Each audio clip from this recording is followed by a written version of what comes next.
Metamorphoses by Ovid.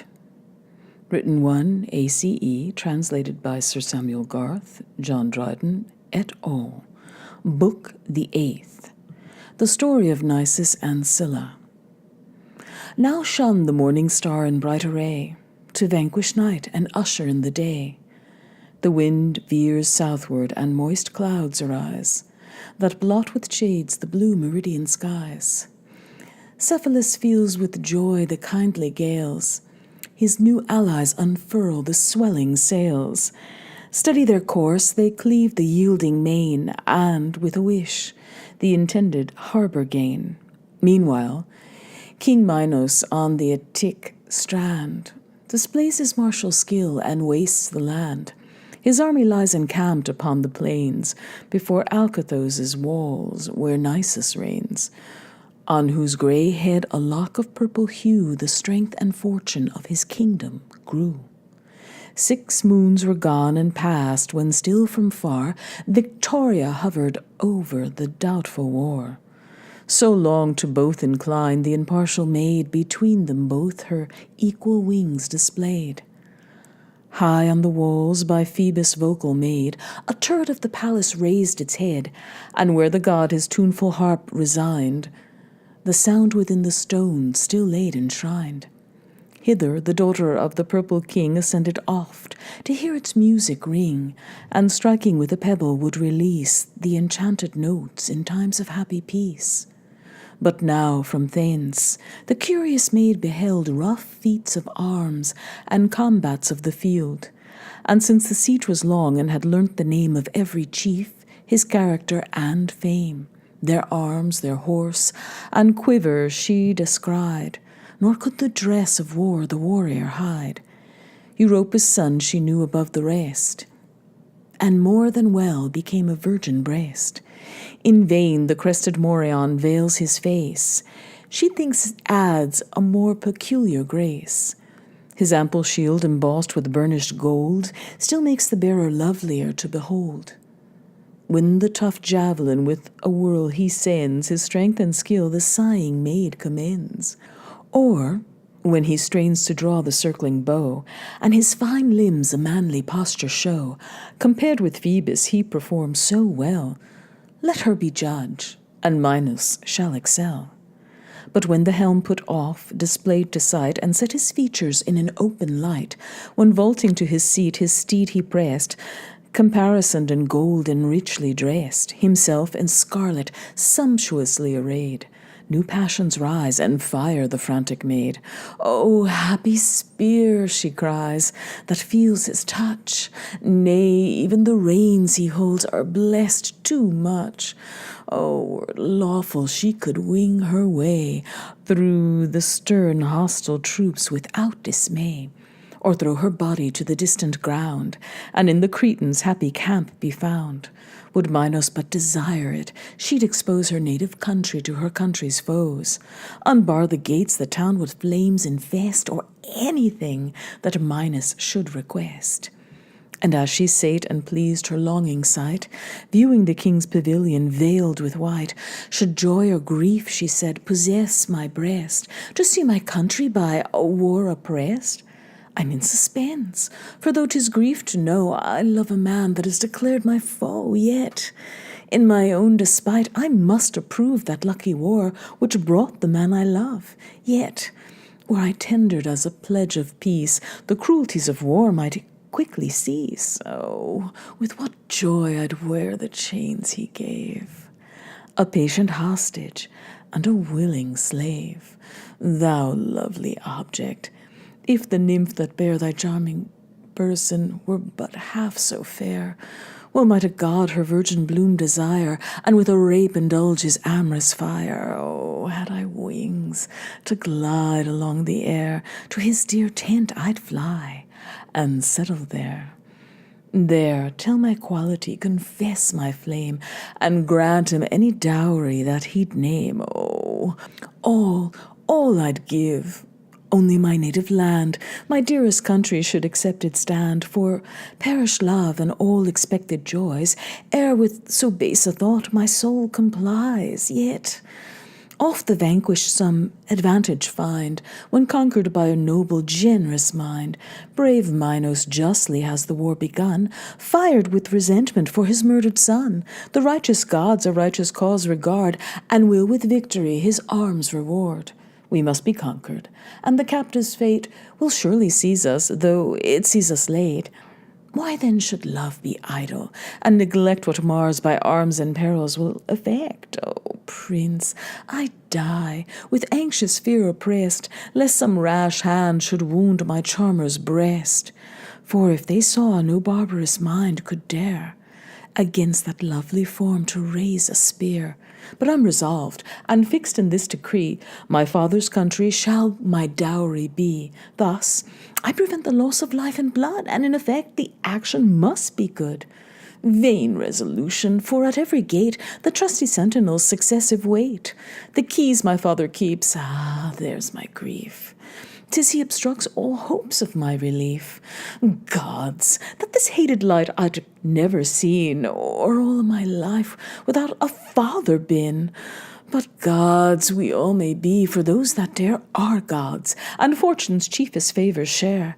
The ruling powers a lazy prayer detest. The bold adventurer succeeds the best. What other maid, inspired with such a flame, would take courage and abandon shame?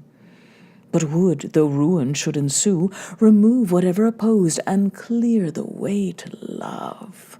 This shall another feeble's passion dare? Will I sit tame and languish in despair? No. For though fire and sword before me lay, impatient love through both should force its way. Yet I have no such enemies to fear. My sole obstruction is my father's hair. His purple lock my sanguine hope destroys, and clouds the prospect of my rising joys.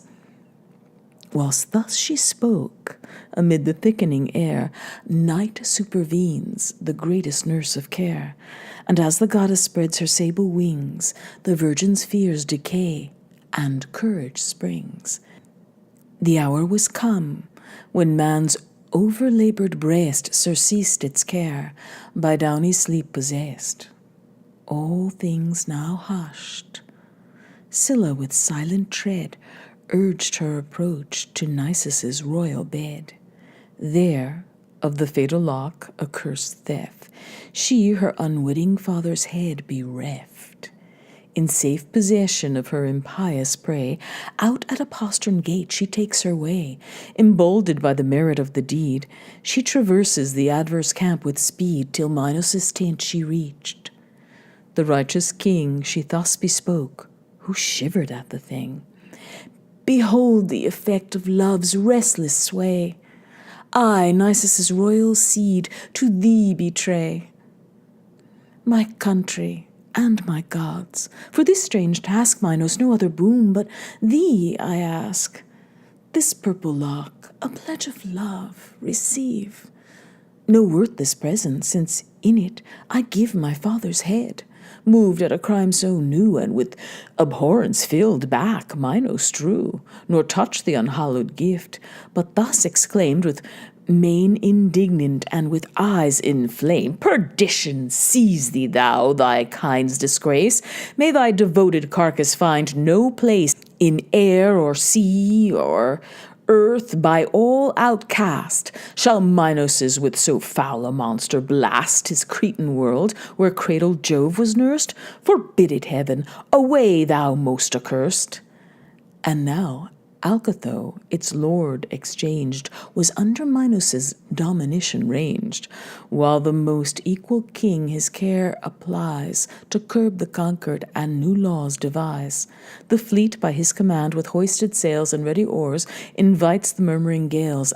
At length the Cretan hero anchor weighed, repaying with neglect the abandoned maid. Deaf to her cries, he furrows up the main. In vain she prays, solicits him in vain. And now she furious grows in wild despair. She wrings her hand and throws aloft her hair. Where runnest thou? Thus she vents her deep distress. Why shunnest thou her that crowned thee with success? Her whose fond love to thee could sacrifice her country and her parent. Sacred ties! Can nor my love nor proffered presents find a passage to thy heart, and make thee kind? Can nothing move thy pity? O ingrate, canst thou behold my lost forlorn estate, and not be softened? Canst thou throw off one who has no refuge left but thee alone? Where shall I seek for comfort? Whither fly? My native country does in ashes lie. Or were it not so, my treason bars me there, and bids me wander.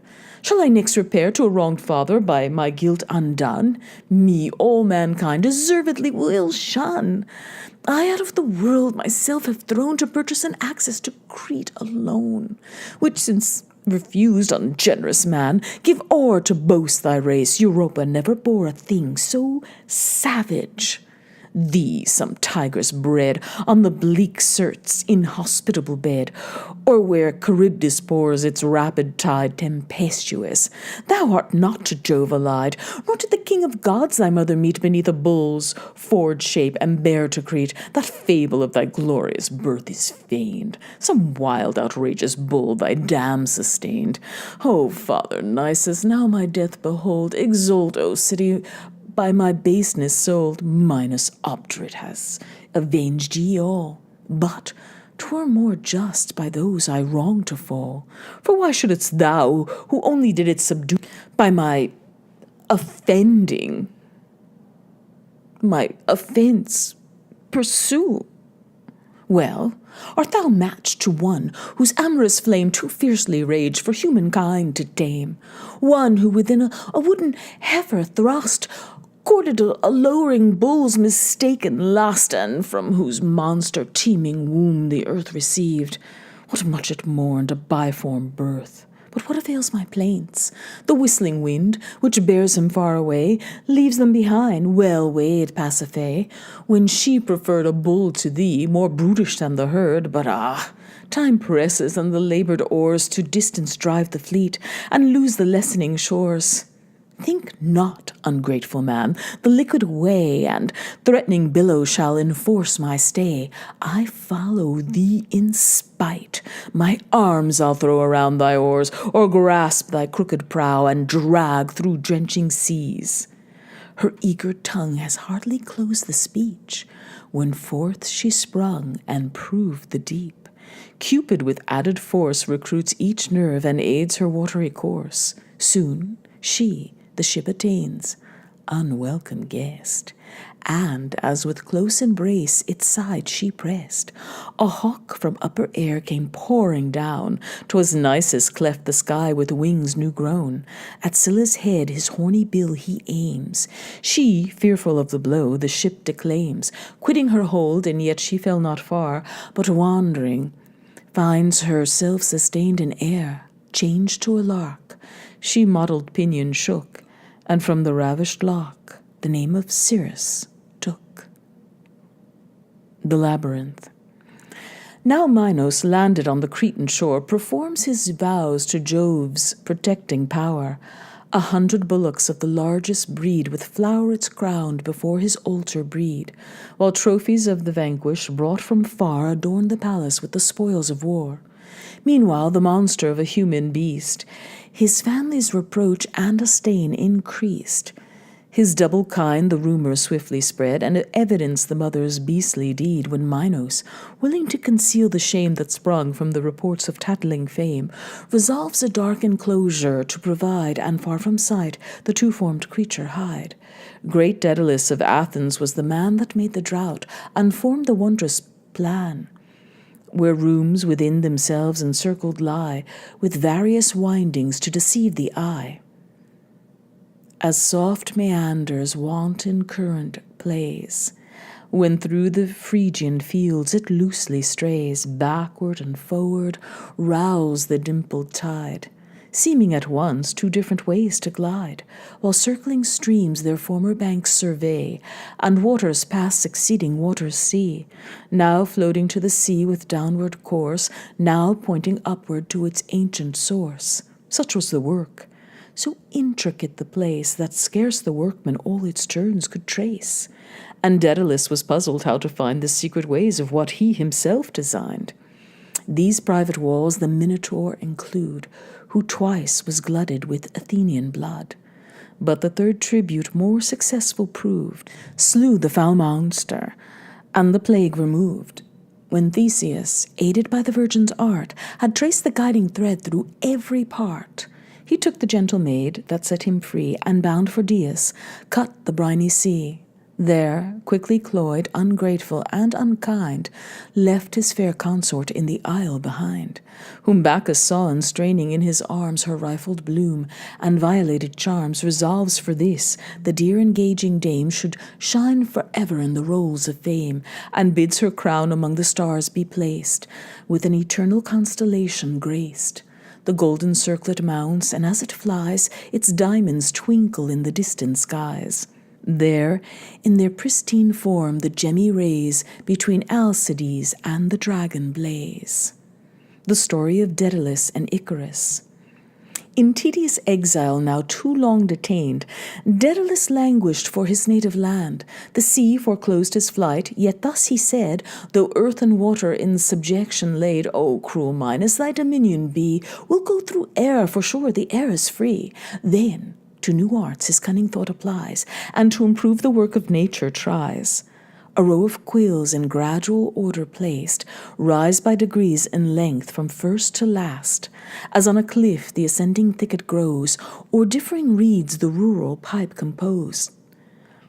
Along the middle runs a twine of flax, the bottom stains are joined by pliant wax.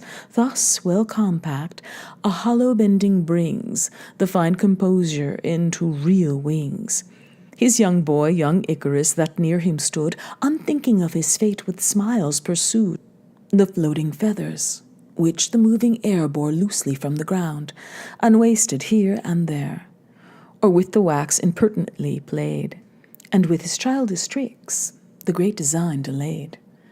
The final master stroke at last imposed, and now the neat machine completely closed, fitting his pinions on a flight he tries, and hung self-balanced in the beaten skies.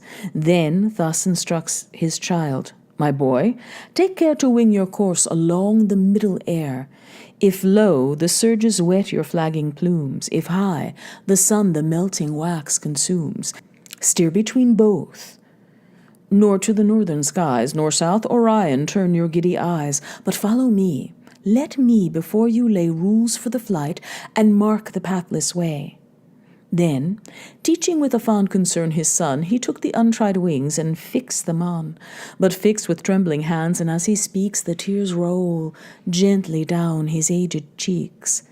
Then kissed, and in his arms embraced him fast, and mounting upward, as he wings his flight, back on his charge he turns his aching sight.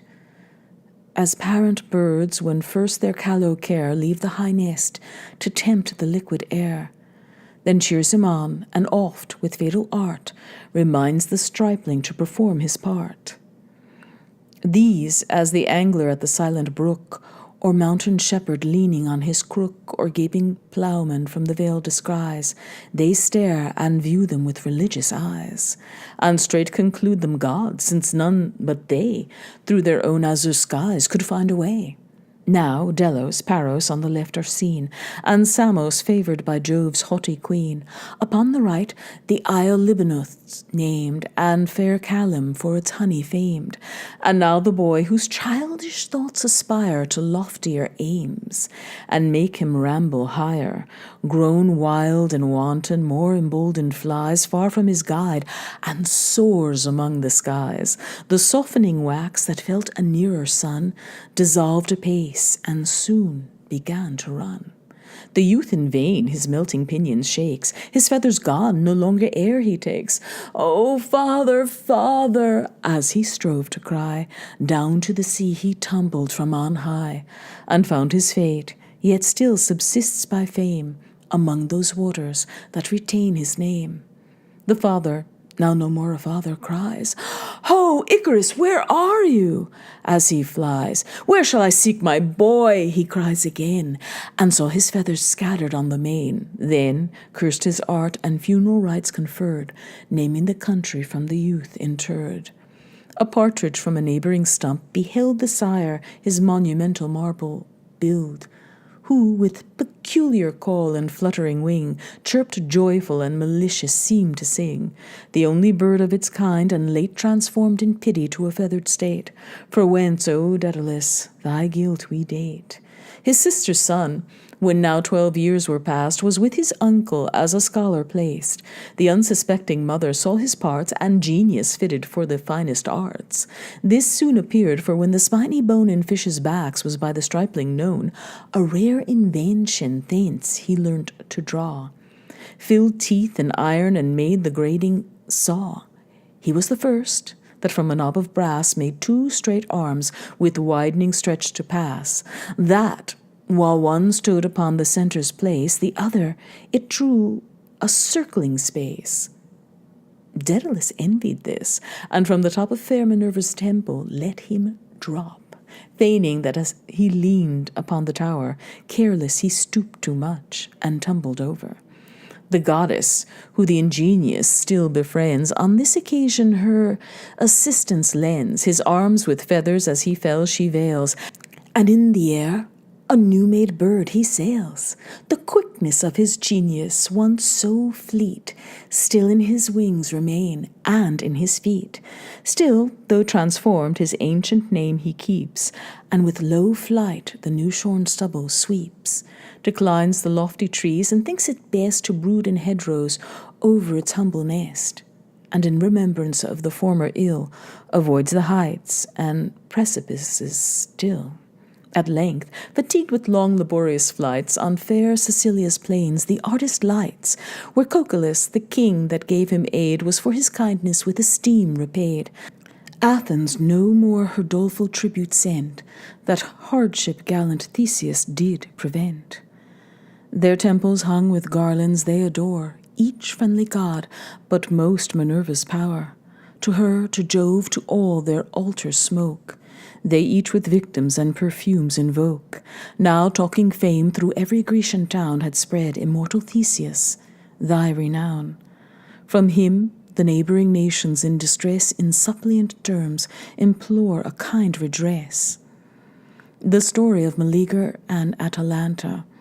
From him the Caledonians sought relief, though valiant Meleagros was their chief, the cause a boar who ravaged far and near, of Cynthia's wrath the avenging minister. For Oeneus with autumnal plenty blessed, by gifts to heaven his gratitude expressed, called chiefs to Ceres, to Laius wine, to Pan and Pales offered sheep and kine, and fat of olives to Minerva's shrine. Beginning from the rural gods, his hand was liberal to the powers of high command. Each deity in every kind was blessed, till at Diana's fane the invidious honored cease. Wrath touches even the gods. The queen of night, fired with disdain, and jealous of her right, "Unhonored though I am, at least," she said, "not unrevenged that impious act shall be." Swift as the word she sped the boar away, with charge on those devoted fields to prey. No larger bulls the Egyptian pastures feed, and none so large Sicilian meadows breed. His eyeballs glare with fire suffused with blood. His neck shoots up a thick-set thorny wood. His bristled back a trench impaled appears, and stands erected like a field of spears. Froth from his chaps he sent a grunting sound, and part he churns and part befoams the ground. For tusks with Indian elephants he strove, and Jove's own thunder from his mouth he drove. He burns the leaves, the scorching blast invades the tender corn, and shrivels up the blades. Of suffering not their yellow beards to rear, he tramples down the spikes and intercepts the ear. In vain the barns expect their promised load, nor barns at home, nor wrecks are heaped abroad. In vain the hinds the threshing floor prepare, and exercise their flail in empty air. With olives evergreen the ground is strowed, and grapes ungathered shed their generous blood. Amid the fold he rages, nor the sheep their shepherds, nor the grooms their bulls can keep. From fields to walls the frightened rabble run, nor think themselves secure within the town, till Meleagros and his chosen crew contemn the danger and the praise pursue. Fair Leda's twins in time to stars decreed. One fought on foot, one curbed the fiery steed. Then issued forth famed Jason after these, who manned the foremost ship that sailed the seas. Then Theseus joined with bold Pirithous came, a single concord in a double name. The Thystian sons, Idas, who swiftly ran, and Cineas, once a woman, now a man, Lynceus with eagle eyes and lion's heart, Leucippus with his never-erring dart, Acastus, Phileus, Phoenix, Telamon, Echion, Lelix, and Eurytion, Achilles' father, and great Phocus' son, Dryas the fierce and Hippasus the strong, with twice old Iolus, and Nestor then but young, Laertes active, and Ancaeus bold, Mopsus the sage who future things foretold, and the other seer yet, his wife, unsold. 1,000 others of immortal fame, among the rest fair Atalanta came, Grace of the woods, a diamond buckle bound her vest behind, that else had flowed upon the ground, and showed her buskin legs. Her head was bare, but her native ornament of hair, which in a simple knot was tied above, sweet negligence, unheeded bait of love, her sounding quiver on her shoulder tied, one hand a dart and one a bow supplied. Such was her face, as in a nymph displayed a fair, fierce boy, or in a boy betrayed the blushing beauties of a modest maid. The Caledonian chief at once the dame beheld, at once his heart received the flame with heavens averse. "O happy youth," he cried, "for whom thy fates reserve so fair a bride!" He sighed, and had no leisure more to say. His honour called his eyes another way, and forced him to pursue the now neglected prey. There stood a forest on a mountain's brow, which overlooked the shaded plains below. No sounding axe presumed those trees to bite. Coeval with the world, a venerable sight. The heroes there arrived, some spread around the toils, some searched the footsteps on the ground, some from the chains the faithful dogs unbound. Of action eager and intent in thought, the chiefs their honourable danger sought. A valley stood below, the common drain of waters from above, and falling rain. The bottom was a moist and marshy ground, whose edges were with bending osiers crowned. The knotty bulrush next in order stood, and all within of reeds a trembling wood. From thence the boar was roused, and sprung amain, like lightning sudden on the warrior train. Beats down the trees before him, shakes the ground. The forest echoes to the crackling sound. Shout the fierce youth, and the clamours ring around. All stood with their protended spears prepared, with broad steel heads the brandished weapons glared. The beast, impetuous with his tusks aside, deals glancing wounds, the fearful dogs divide. All spend their mouths aloof, but none abide. Echion threw the first, but missed his mark, and struck his boar spear on a maple's bark. Then Jason, and his javelin seemed to take, but failed with overforce, and whizzed above his back. Mopsus was next, but ere he threw, addressed to Phoebus thus: "O patron, help thy priest, if I adore, and ever have adored thy power divine, thy present aid afford, that I may reach the beast." The god allowed his prayer, and smiling gave him what he could. He reached the savage, but no blood he drew. Dian unarmed the javelin as it flew. This chafed the boar, his nostrils flames expire, and his red eyeballs rowl with living fire. Whirled from a sling or from an engine thrown amid the foes, so flies a mighty stone. As flew the beast, the left wing put to flight, the cheers o'erborne, he rushes on the right. Eupalomus and Pelagon he laid in dust and next to death, but for their fellows' aid Onesimus fared worse. Prepared to fly, the fatal fang drove deep within his thigh, and cut the nerves no more sustain the bulk. The bulk, unpropped, falls headlong on the plain. Nestor had failed the fall of Troy to see, but leaning on his lance he vaulted on a tree, then gathering up his feet looked down with fear, and thought his monstrous foe was still too near. Against the stump his tusk the monster grinds, and thus in sharpened edge new vigour finds. Then, trusting to his arms, young Others found, and ranched his hips with one continued wound. Now latest twins, the future stars appear. White were their habits, white their horses were. Conspicuous both, and both in act to throw their trembling lances brandished at the foe. Nor had they missed, but he to thickets fled, concealed from aiming spears not pervious to the steed. But Telamon rushed in and happened to meet a rising root that held his fastened feet. So down he fell, whom sprawling on the ground his brother from the wooden gyves unbound. Meantime the virgin huntress was not slow to expel the shaft from her contracted bow. Beneath his ear the fastened arrow stood, and from the wound appeared the trickling blood. She blushed for joy. Meleagros raised his voice with loud applause, and the fair archer praised. He was the first to see and first to show his friends the marks of the successful blow. Nor shall thy valor want the praises due, he said. A virtuous envy seized the crew. They shout, the shouting animates their hearts, and all at once employ their thronging darts. But out of order thrown, in air they join. The multitude makes frustrate the design. With both his hands the proud Anchius takes and flourishes his double-biting axe. Then forward to his fate he took a stride before the rest, and to his fellows cried, "Give place, and mark the difference, if you can, between a woman warrior and a man. The war's doomed, nor, though Diana led her aid, Diana can her beast defend." Thus boasted he, then stretched on tiptoe stood, secure to make his empty promise good. But the more wary beast prevents the blow, and upward rips the groin of his audacious foe. Anchius falls, his bowels from the wound rush out, and clotted blood distains the ground. Perseus, no small portion of the war, pressed on and shook his lance, to whom from far thus Theseus cried, "O stay, my better part, my more than mistress of my heart, the strong may fight aloof." Anchius tried his force too near, and by presuming died, he said, and while he spake his javelin threw. Hissing in air the unerring weapon flew, but on an arm of oak that stood betwixt the marksman and the mark. His lance he fixed.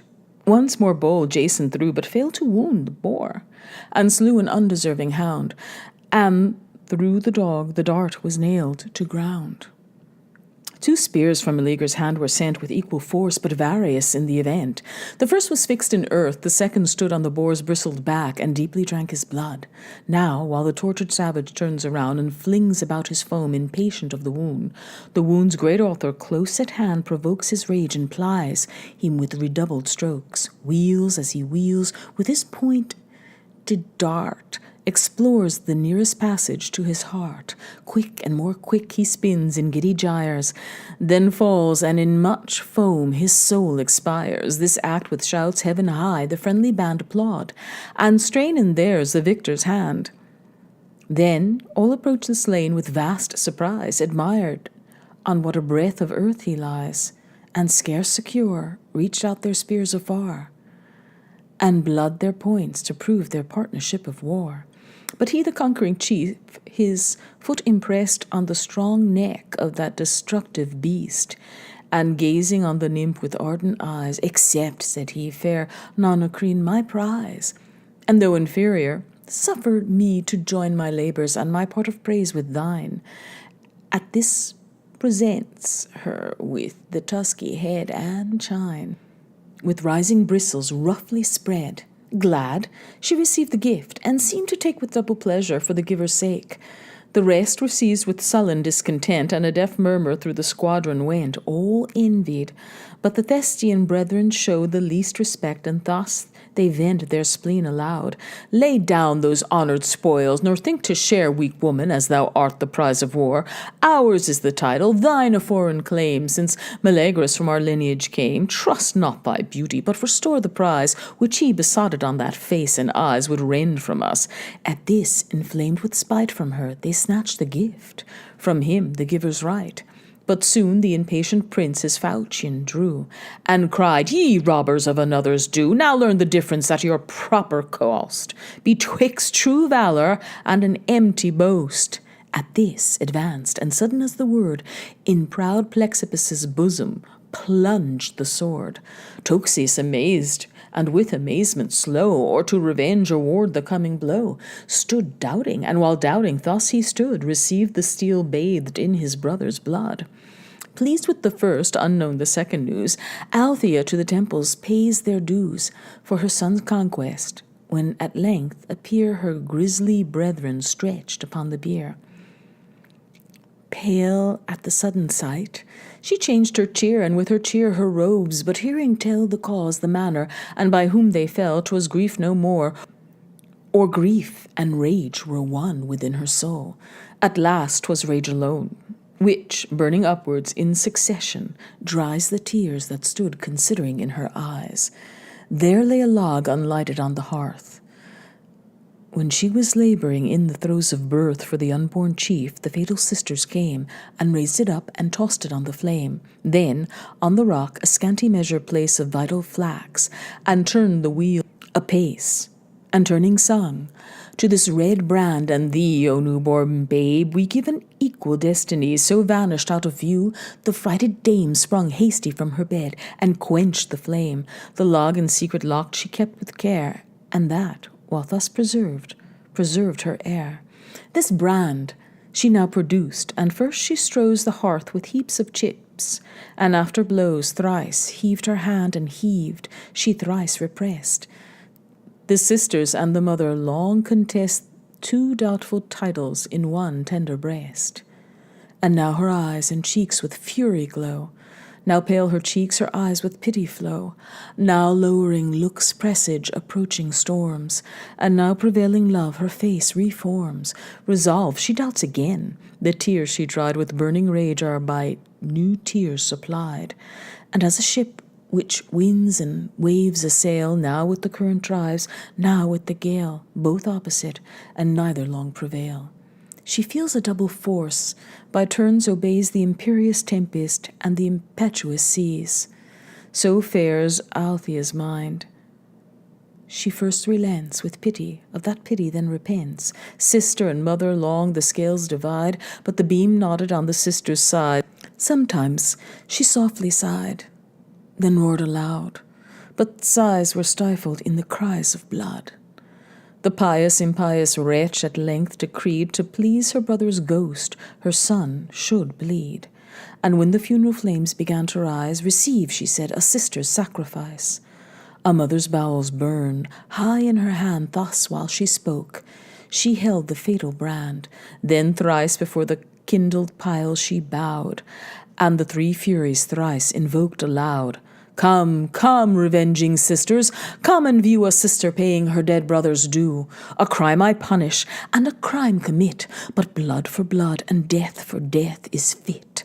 Great crimes must be with greater crimes repaid, and second funerals on the former laid. Let the whole household in one ruin fall, and may Diana's curse o'ertake us all. Shall fate to happy Oeneus still allow one son, while Thestius stands deprived of two? Better 3 lost than 1 go unpunished. Take then, dear ghosts, while yet admitted new in hell you wait my duty, take your due. A costly offering on your tomb is laid, when with my blood the price of yours is paid. Ah, whither am I hurried? Ah, forgive ye shades, and let your sister's issue live.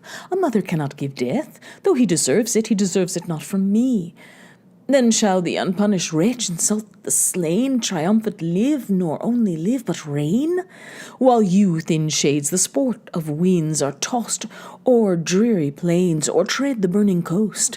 I cannot bear, 'tis past, 'tis done. Perish this impious, this detested son. Perish his sire, and perish I withal, and let the house's heir and the hoped kingdom fall. Where is the mother fled, her pious love?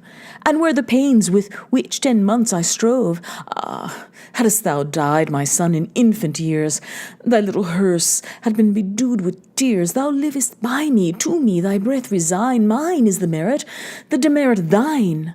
Thy life by doubt title I require, one's given at birth and one's preserved from fire.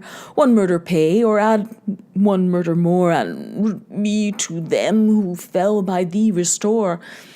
I would but cannot. My son's image stands before my sight, and now their angry hands my brothers hold, and vengeance these exact. This pleads compassion, and repents the fact. He pleads in vain, and I pronounce his doom. My brothers, though unjustly, shall o'ercome.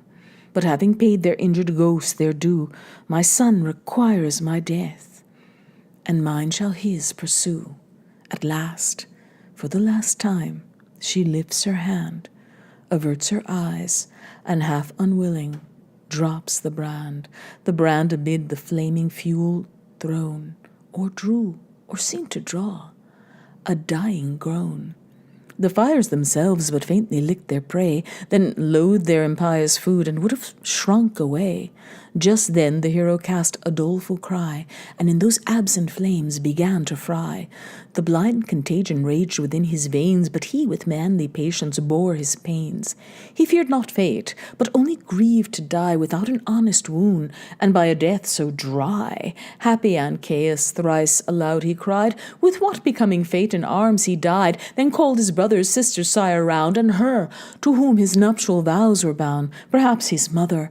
A long sigh she drew, and his voice failing, took his last adieu, for as the flames augment, and as they stay at their full height, then languish to decay, they rise and sink by fits. At last they soar in one bright blaze, then descend no more. Just so his inward heats at height impair, till the last burning breath shoots out the soul in air. Now lofty Calydon in ruins lies. All ages, all degrees unsluice their eyes, and heaven and earth resound with murmurs, groans, and cries. Matrons and maidens beat their breasts and tear their habits, and root up their scattered hair. The wretched father now no more, with sorrow sunk, lies prostrate on the floor, deforms his hoary locks with dust obscene, and curses age and loathes a life prolonged with pain. By steel her stubborn soul his mother freed, and punished on herself her impious deed. Had I 100 tongues, so a wit so large as could their 100 offices discharge, had Phoebus all his helicon bestowed, in all the streams inspiring all the god, those tongues, that wit, those streams, that God in vain would offer to describe his sister's pain. They beat their breasts with many a bruising blow, till they turn livid and corrupt the snow. The corpse they cherish while the corpse remains, and exercise and rub with fruitless pains. And when to funeral flames 'tis borne away, they kiss the bed on which the body lay. And when those funeral flames no longer burn, the dust composed within a pious urn, even in that urn their brother they confess, and hug it in their arms, and to their bosoms press. His tomb is raised, then stretched along the ground. Those living monuments his tomb surround. Even to his name inscribed their tears they pay, till tears and kisses wear his name away. But Cynthia now had all her fury spent, not with less ruin than a race content. Excepting Gorge, perished all the seed, and all whom heaven for Hercules decreed.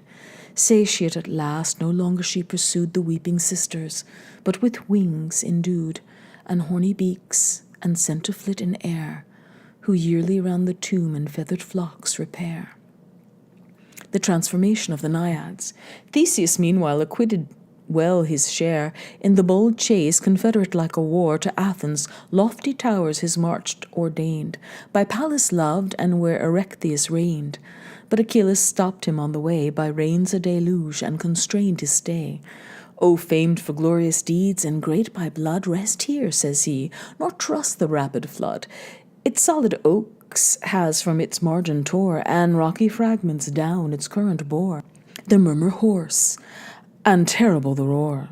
Oft have I seen herds with their sheltering fold forced from the banks, and in the torrent rolled.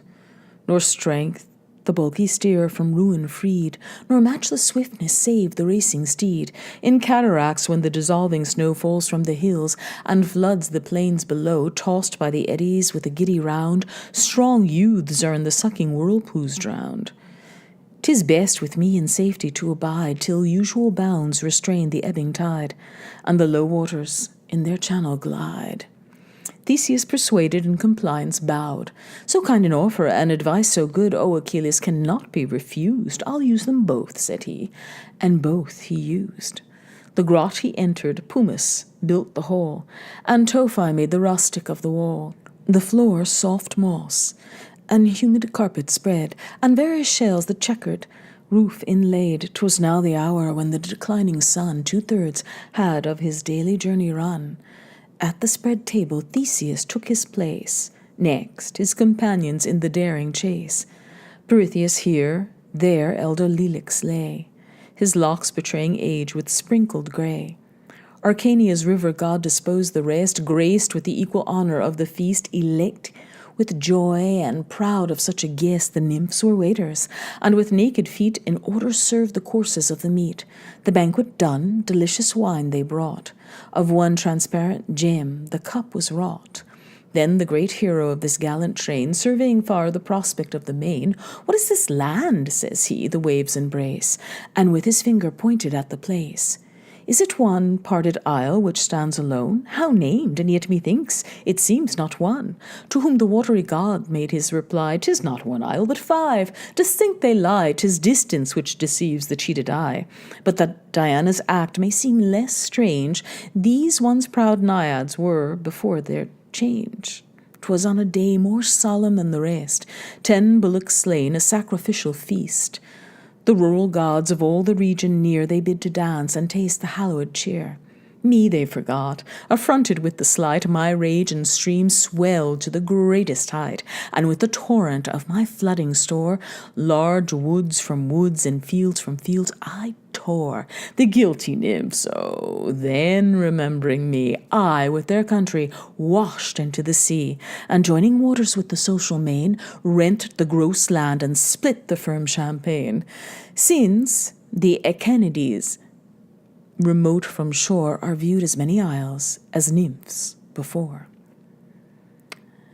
Peremile turned into an island.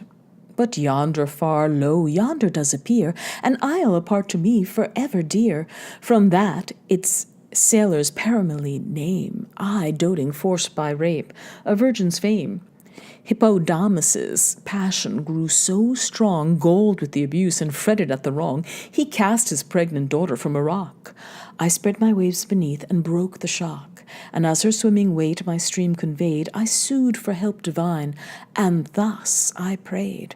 O powerful thou, whose trident does command the realm of waters which surround the land, we sacred rivers, wheresoever begun, end in thy lot, and to thy empire run. With favour hear and help with present aid her whom I bare, 'twas guilty I betrayed. Yet if her father had been just or mild, he would have been less impious to his child. In her have pitied force, in the abuse, in me admitted love for my excuse. Oh, let relief for her hard case be found, her whom paternal rage expelled from ground, her whom paternal rage relentless drowned. Grant her some place, or change her to a place, which I may ever clasp with my embrace." His nodding head the sea's great ruler bent, and all his waters shook with his assent. The nymph still swam, though with the fright distressed. I felt her heart leap trembling in her breast, but hardening soon, whilst I her pulse explore, a crusting earth cased her stiff body o'er, and as accretions of new cleaving soil enlarged the mass, the nymph became an isle. The story of Baucis and Philemon. Thus Achilles ends. His audience hear with admiration and admiring fear the powers of heaven, except Ixion's son, who laughed at all the gods, believed in none. He shook his impious head and thus replies, "These legends are no more than pious lies. You attribute too much to heavenly sway, to think they give us forms and take away." The rest of better minds their sense declared against this doctrine, and with horror heard. Thus Lelix, an old experienced man, and thus with sober gravity began, "Heaven power is infinite, earth air, and sea. The manufacture mass, the making power obey. By proof to clear your doubt, in Phrygian ground 2 neighbouring trees, with walls encompassed round, stand on a moderate rise with wonder shown. One a hard oak, a softer linden one. I saw the place and them by Pythias sent to Phrygian realms, my grandsires' government. Not far from Thanes is seen a lake, the haunt of coots and of the fishing cormorant. Here Jove with Hermes came, but in disguise of mortal men concealed their deities. One laid aside his thunder, one his rod, and many toilsome steps together trod. For harbour at 1,000 doors they knocked, not one of all the 1,000 but one was locked. At last an hospitable house they found, a homely shed. The roof not far from ground was thatched with reeds and straw, together bound. There Baucis and Philemon lived, and there had lived long married, and a happy pair. Now old in love, though little was their store, inured to want, their poverty they bore, nor aimed at wealth, professing to be poor, for master or for servant here to call was all alike, where only 2 were all. Command was none, where equal love was paid, or rather both commanded, both obeyed. From lofty roofs the gods repulsed before, now stooping, entered through the little door. The man their hearty welcome first expressed. A common settle drew for either guest, inviting each his weary limbs to rest. But ere they sate, officious Baucis lays 2 cushions stuffed with straw the seat to raise, coarse but the best she had. Then rakes the load of ashes from the hearth, and spreads abroad the living coals, and lest they should expire with leaves and bark, she feeds her infant fire. It smokes, and then with trembling breath she blows, till in a cheerful blaze the flames arose. With brushwood and with chips she strengthens these, and adds at last the boughs of rotten trees. The fire thus formed she sets the kettle on, like burnished gold the little seether shone. Next took the coleworts, which her husband got from his own ground, a well-watered spot. She stripped the stalks of all their leaves, the best she culled, and them with handy care she dressed. Higher o'er the hearth a chine of bacon hung. Good old Philemon seized it with a prong, and from the sooty rafter drew it down, then cut a slice, but scarce enough for one, yet a large portion of a little store, which for their sakes alone he'd wished were more. This in the pot he plunged without delay, to tame the flesh and drain the salt away. The time between before the fire they sat, and shortened the delay by pleasing chat.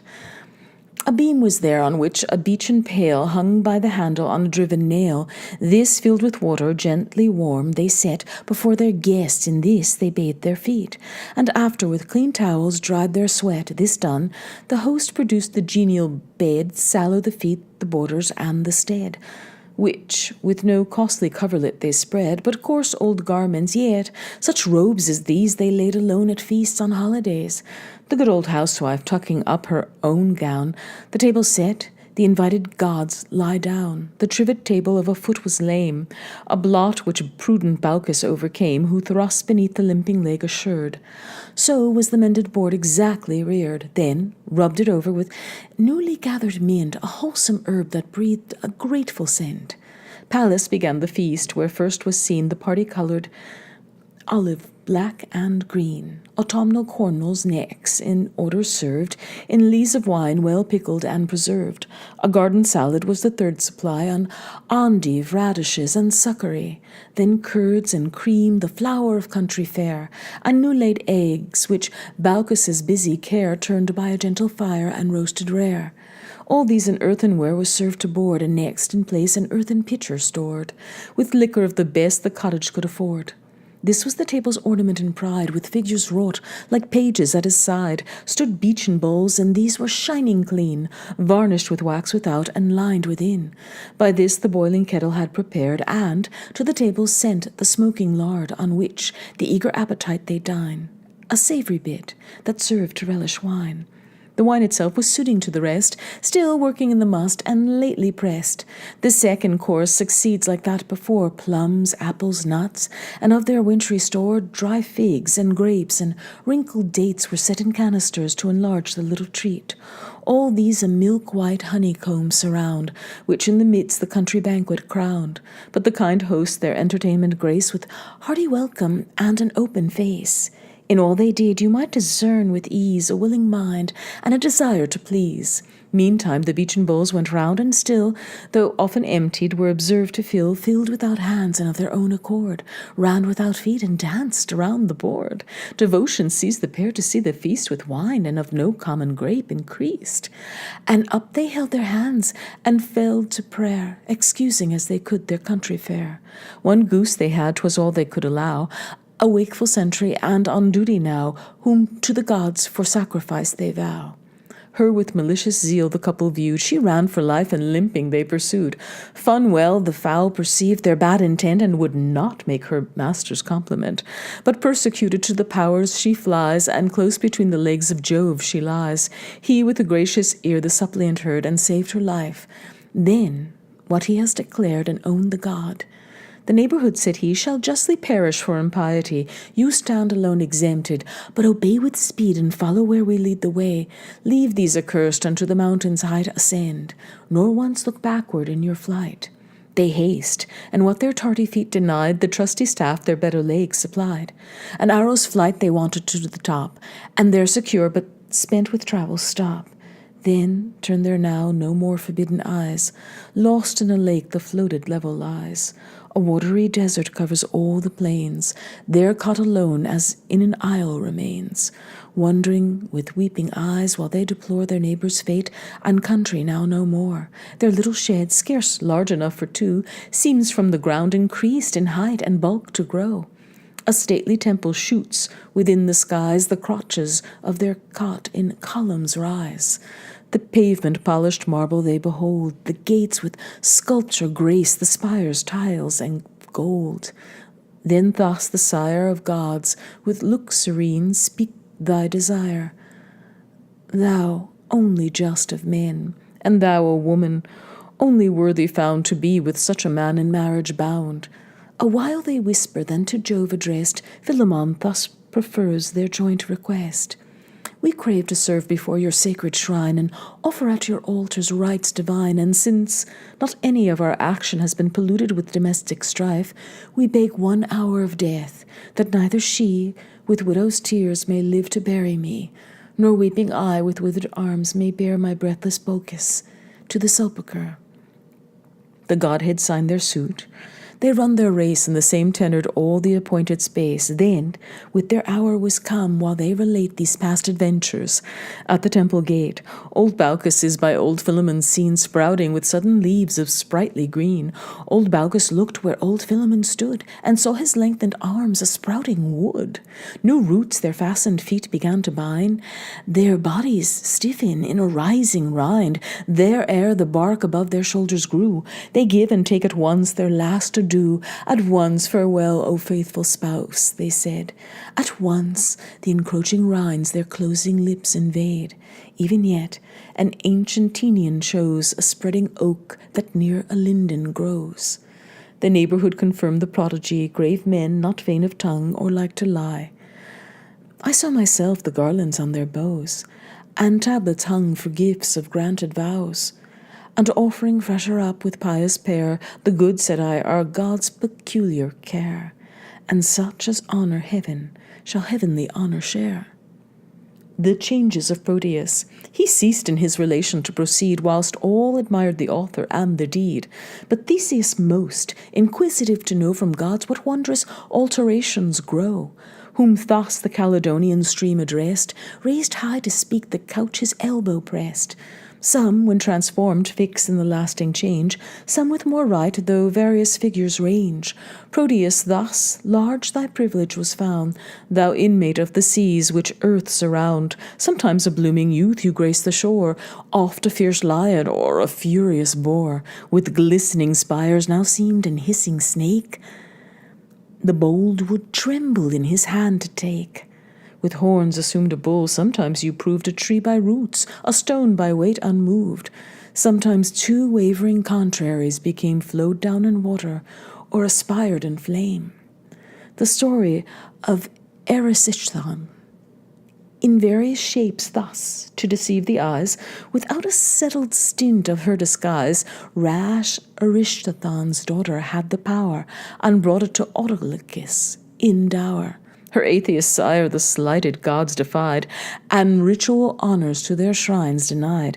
As fame reports, in his hand an axe sustained, which Ceres' consecrated grove profaned, which durst the venerable gloom invade, and violet with light the awful shade. An ancient oak in the dark centre stood, the covert's glory, and itself a wood. Garlands embraced its shaft, and from the boughs hung tablets, monuments of prosperous vows. In the cool dusk its unpierced verdure spread.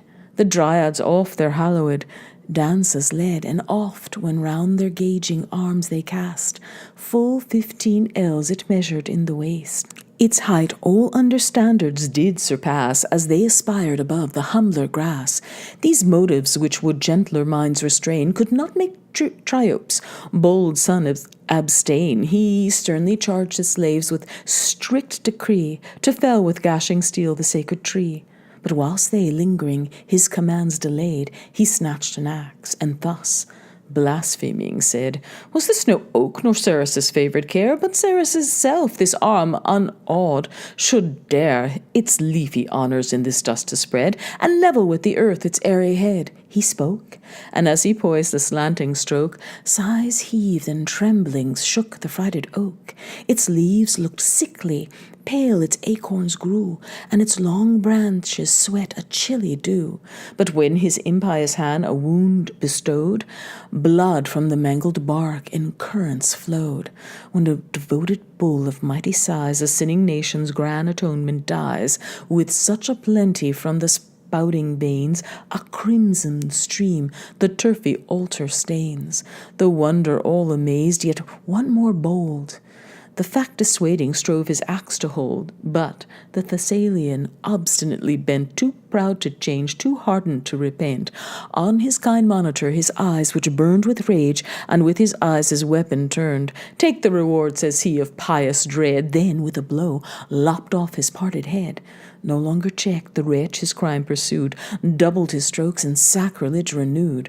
When from the groaning trunk a voice was heard, a dryad, I, by Ceres' love preferred. Within the circling of this clasping rind, coeval grew, and now in ruin joined. But instant vengeance shall thy sin pursue, and death is cheered with this prophetic view. At last the oak with cords enforced to bow, strained from the top, and sapped with wounds below. The humbler wood, partaker of its fate, crushed with its fall, and shivered with its weight. The grove destroyed, the sister dryads moan, grieved at its loss and frighted at their own. Straight suppliants for revenge to Ceres' go, in sable weeds expressive of their woe. The beauteous goddess with a graceful air bowed in consent, and nodded to their prayer. The awful motion shook the fruitful ground, and waved the fields with golden harvest crowned. Soon she contrived in her projecting mind a plague severe and piteous in its kind, if plagues for crimes of such presumptuous height could pity in the softest breast create. With pinching want and hunger's keenest smart, to tear his vitals and corrode his heart. But, since her near approach by fates denied to famine and broad climes their powers divide, a nymph, the mountain's ranger, she addressed, and thus resolved, her commands expressed. The description of famine, where frozen Scythia's utmost bound is placed, a desert lies, a melancholy waste. In yellow crops their nature never smiled, no fruitful tree to shade the barren wild. There sluggish cold in its icy station makes, there paleness frights, and anguish trembling shakes.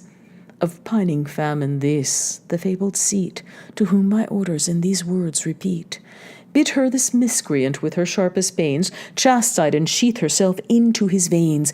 Be unsubdued by plenty's baffled store. Reject my empire and defeat my power, unless the distance and the tedious way should with the toil and long fatigue dismay. Ascend my chariot, and conveyed on high, guide the reined dragons through the parting sky.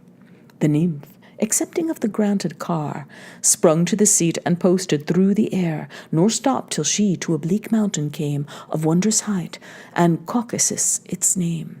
There, in a stony field the fiend she found, herbs gnawing and roots scratching from the ground. Her elf-lock hair and matted tresses grew, sunk were her eyes, and pale her ghastly hue. Wan were her lips, and foul with clammy glue. Her throat was furred, her guts appeared within, with snaky crawlings through her parchment skin. Her jutting hips seemed starting from their place, and for a belly was a belly's space. Her dugs hung dangling from her craggy spine, loose to her breast and fastened to her chine. Her joints protuberant, by leanness grown, consumption sunk the flesh, and raised the bone. Her knees large orbits bunched to monstrous size, and ankles to undue proportion rise. This plagued the nymph, not daring to draw near, at distance hailed and greeted from afar. And though she told her charge without delay, though her arrival late and short her stay, she felt keen famine, or she seemed to feel, invade her blood, and on her vital steel she turned from the infection, to remove and back to Thessaly the serpents drove. The fiend obeyed the goddess's command, though their effects in opposition stand. She cut her way supported by the wind, and reached the mansion by the nymph assigned. 'Twas night when, entering Erysichthon's room, dissolved in sleep and thoughtless of his doom, she clasped his limbs by impious labour tired, with baddish wings, but her whole self inspired, breathed on his throat and chest a tainting blast, and in his veins infused an endless fast. The task dispatched, away the fury flies, from plenteous regions and from ripening skies. To her old barren north she wings her speed, and cottages distressed with pinching need. Still slumbers Erysichthon's senses drown, and soothe his fancy with their softest down. He dreams of viands delicate to eat, and revels on imaginary meat, chaws with his working mouth, but chaws in vain, and tires his grinding teeth with fruitless pain, deludes his throat with visionary fare, feasts on the wind and banquets on the air. The morning came, the night, and slumbers passed, but still the furious pangs of hunger last. The cankerous rage still gnaws with griping pains, stings in his throat, and in his bowels reigns. Straight he requires, impatient in demand, provisions from the air, the seas, the land. But though the land ere seas provisions grant, starves at full tables and complains of want. What to a people might in dole be paid, or victual cities for a long blockade, could not one wolfish appetite assuage. For glutting nourishment increased its rage. As rivers poured from every distant shore, the sea insatiate drinks and thirsts for more. Or as the fire, which all materials burns, and wasted forests into ashes turns, grows more voracious as the more it preys, recruits dilate the flame and spread the blaze, so impious Erysichthon's hunger raves, receives refreshments and refreshments craves. Food raises a desire for food, and meat is but a new provocative to eat. He grows more empty as the more supplied, and endless cramming but extends the void. The transformations of Erysichthon's daughter. Now riches hoarded by paternal care were sunk, the glutton swallowing up the air. Yet the devouring flame no stores abate, nor less his hunger grew with his estate. One daughter left, as left his keen desire, a daughter worthy of a better sire. Her too he sold, spent nature to sustain. She scorned her lord with generous disdain, and flying spread her hand upon the main, then prayed, "Grant, though I bondage may escape, and with my liberty reward thy rape, repay my virgin treasure with thy aid." 'Twas Neptune who deflowered the beauteous maid. The god was moved at what the fair had sued, so when she lately by her master viewed, in her known figure on a sudden took a fisher's habit and a manly look. To whom her owner hasted to inquire, "O thou," said he, "whose baits hide treacherous wire, whose art can manage and experience skill the taper angle and the bobbing quill, so may the sea be ruffled with no storm, but smooth with calms as you the truth inform. So your deceit may no shy fishes feel, till struck and fastened on the bearded steel. Did not you standing view upon the strand a wandering maid? I'm sure I saw her stand. Her hair disordered and her homely dress betrayed her want, and witnessed her distress." "Me heedless," she replied, "whoe'er you are." "Excuse," Attentive to another care, I settled on the deep, my steady eye fixed on my float and bent on my employ. And you may not doubt what I impart, so may the ocean's God assist my art, if on the beach, since I my sport pursued, or man or woman, but myself I viewed, backed o'er the sands deluded, he withdrew, whilst she, for her old form, put off her new. Her sire her shifting power to change perceived, and various chapmen by her sail deceived. A fowl with spangled plumes, a brinded steer, sometimes a crested mare or antlered deer. Sold for a price she parted to maintain her starving parent with dishonest gain. At last all means as all provisions failed, for the disease by remedies prevailed. His muscles with a furious bite he tore, gorged his own tattered flesh, and gulfed his gore. Wounds were his feast, his life to life a prey, supporting nature by its own decay. But foreign stories, why should I relate? I too myself can to new forms translate, though the variety's not unconfined, but fixed in number and restrained in kind. For often I this present shape retain, oft curl a snake the volumes of my train. Sometimes my strength into my horns transferred, a bull I march, the captain of the herd. But whilst I once those goring weapons wore, vast resting force one from my forehead tore. Lo, my maned brows the injury still own. He ceased. His words concluded with a groan.